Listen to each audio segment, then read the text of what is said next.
Friend, this is Meenakshi Singh और आज हम लोग यहाँ पर डिस्कस करेंगे इग्नू एमसीक्यूज। हम लोग कर रहे थे 2020 के एमसीक्यूज को सॉल्व इग्नू के। Daily plus and special classes मेरी अन अकेडमी पे हो रही हैं। अभी आज सुबह मॉर्निंग में detailed course on political science वाली क्लास है आपकी 11 बजे। इसके बाद आप लोगों की आईआर की क्लास आज नहीं है, ठीक है। डिटेल्ड कोर्स कंपैरेटिव पॉलिटिक्स वाली क्लास आज रात 9 PM है। स्पेशल क्लासेस मेरी डेली हो रही हैं। आज शाम को 4 बजे भी क्लास है और नाइट में भी क्लास है, ठीक है। नाइट वाली 9 PM वाली प्लस क्लासेस होंगी। Practice until you master it weekly full mock test हो रहे हैं, यूनिट बेस्ड टेस्ट हो रहे हैं। प्लस सब्सक्रिप्शन, आइकॉनिक सब्सक्रिप्शन लेकर आप लोग आ सकते हैं। इसके अलावा आप लोग टेलीग्राम चैनल को ज्वाइन कर सकते हो, Jaidev classes for JRF. Link description में, इसमें आप लोगों को इंपॉर्टेंट पीडीएफ्स और इंपॉर्टेंट लिंक्स प्रोवाइड होते हैं। Don't forget to subscribe our channel and use Meenakshi live. और आप जब मीनाक्षी लाइव यूज करोगे तो आप लोगों को मिलेगा 10% डिस्काउंट, ठीक है। चलिए, इसके अलावा हम चलते हैं। नेक्स्ट लास्ट क्वेश्चन हमने उस दिन किया था कि पाकिस्तान और चाइना ने साइन किया था एक एग्रीमेंट पीसफुल न्यूक्लियर कॉपरेशन पर। तो ये मिड 1980s में किया था। Soon after India conduct first nuclear test in 1974, है ना। या फिर इन्होंने किया था basically after Indian test launch the Agni missile in 1989 soon after Soviet intervention in Afghanistan. तो यहाँ पर आप हिंदी में भी देख सकते हो ये क्वेश्चन। शांतिपूर्ण परमाणु सहयोग के समझौते पर पाकिस्तान और चीन ने हस्ताक्षर किए।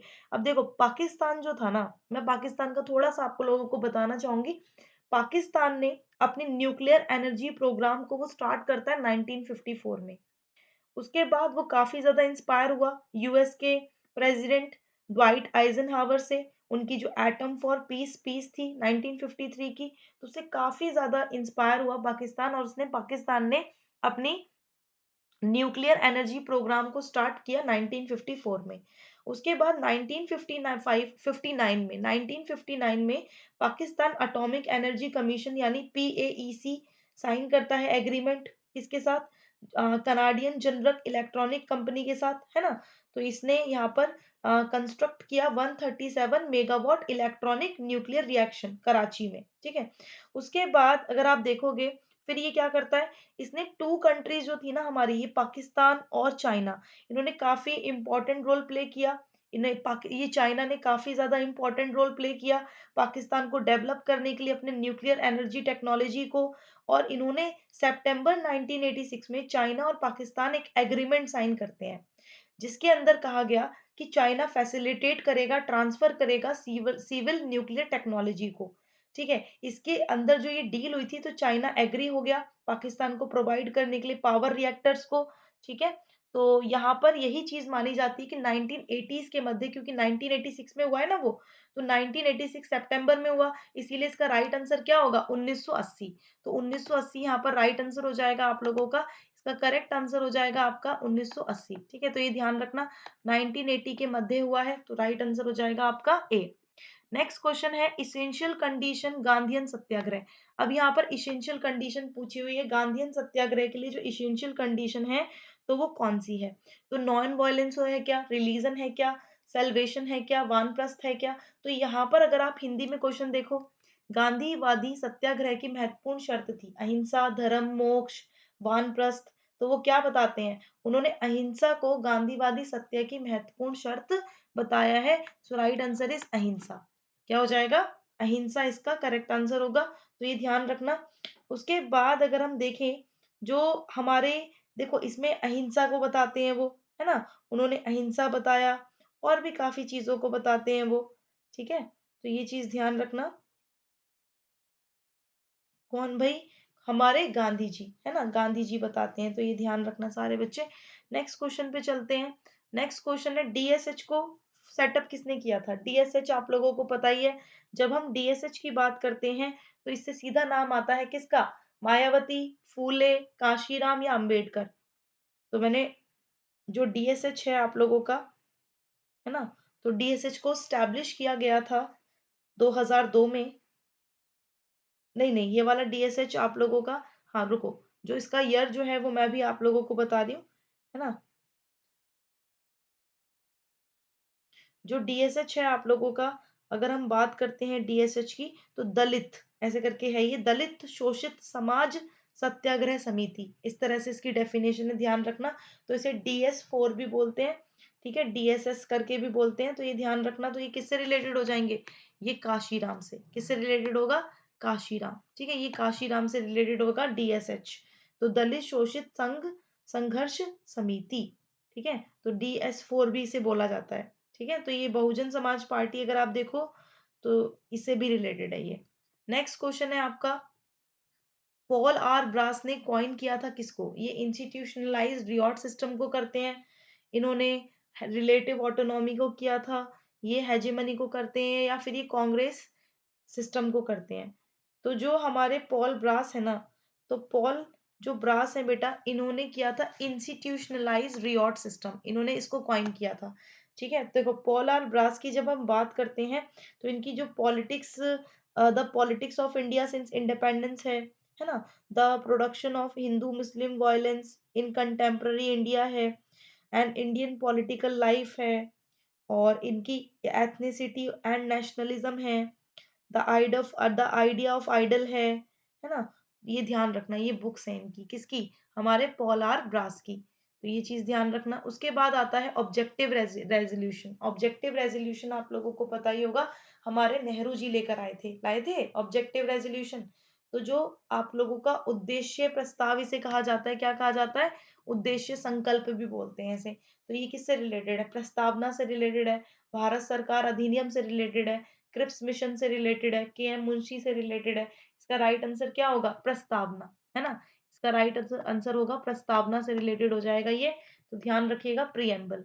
प्रोपोर्शनल इक्वालिटी, जो प्रोपोर्शनेट इक्वालिटी है, तो वो किससे रिलेटेड है, क्या ये रूसो से रिलेटेड है, क्या ये जेएस मिल से रिलेटेड है, क्या ये एबी डाइसी से रिलेटेड है, या फिर ये एरिस्टोटल से रिलेटेड है। तो प्रोपोर्शनेट इक्वालिटी रिलेटेड है आपकी एरिस्टोटल से। कौन बोलते हैं प्रोपोर्शनेट इक्वालिटी पर, एरिस्टोटल बोलते हैं। तो ये ध्यान रखना, एरिस्टोटल से काफी सारी चीजें आ जाती हैं, लाइक ये अपने जो इन्होंने अपने स्टेट को बताया वो ऑर्गेनिक बताते हैं, स्टेट ऑर्गेनिक है ना, जैसे एक प्लांट धीरे धीरे धीरे धीरे ग्रो करता है, वैसे ही वो ट्री बनता है, वैसे ही स्टेट भी आया, है ना।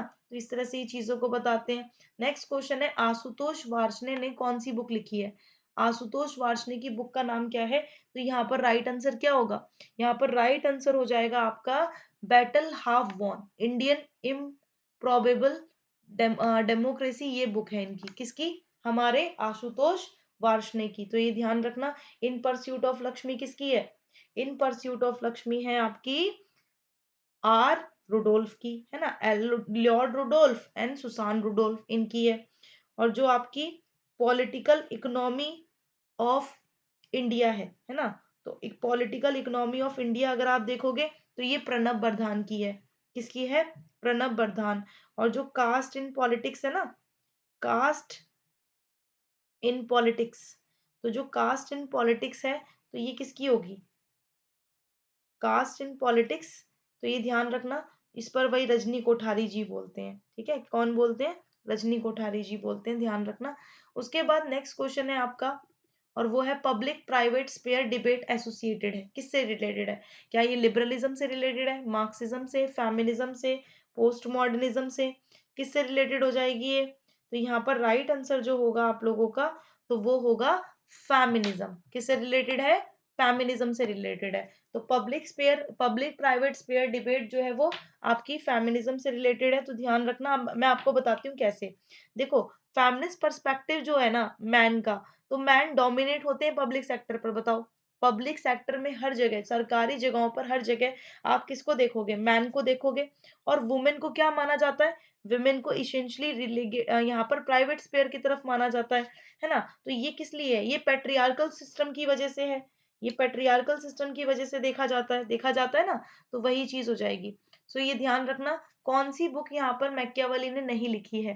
तो इसका राइट आंसर जो हो जाएगा आपका, कौन सी बुक मैकियावेली ने नहीं लिखी है, तो यहाँ पर राइट आंसर होगा पॉलिटिक्स, ठीक है। पॉलिटिक्स किसकी है, पॉलिटिक्स एरिस्टोटल की है, पॉलिटिक्स एरिस्टोटल की है। बाकी प्रिंस हो गई, आर्ट ऑफ वॉर हो गई, डिस्कोर्सेज ऑन लिवी हो गई, सारी की सारी मैकियावेली की है ना।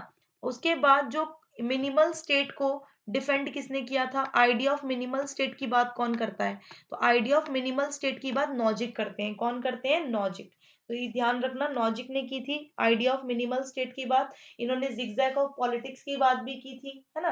अगर देखो बच्चों, आप लोग चाहते हो कि मैं आप लोगों को जो है सारे पॉइंट्स को बताऊं और ये सारी चीजें, तो आप लोगों को मेरी लाइव स्पेशल क्लासेस में आना होगा, ठीक है? तभी मैं आप लोगों को सारा डीप में बताऊंगी, ठीक है? यहाँ पर हम क्या कर रहे हैं, यहाँ पर क्वेश्चनिंग सॉल्व कर रहे हैं, तो बस वही चीजें करेंगे। इसके अलावा आपका जो होमवर्क का क्वेश्चन है आज का, वो है कि चेयरमैन कौन थे कॉन्स्टिट्यूएंट असेंबली के? तो राजेंद्र प्रसाद थे, बी आर अम्बेडकर थे, मोतीलाल नेहरू थे, या के एम मुंशी थे? तो आपको आंसर करना है कमेंट बॉक्स में।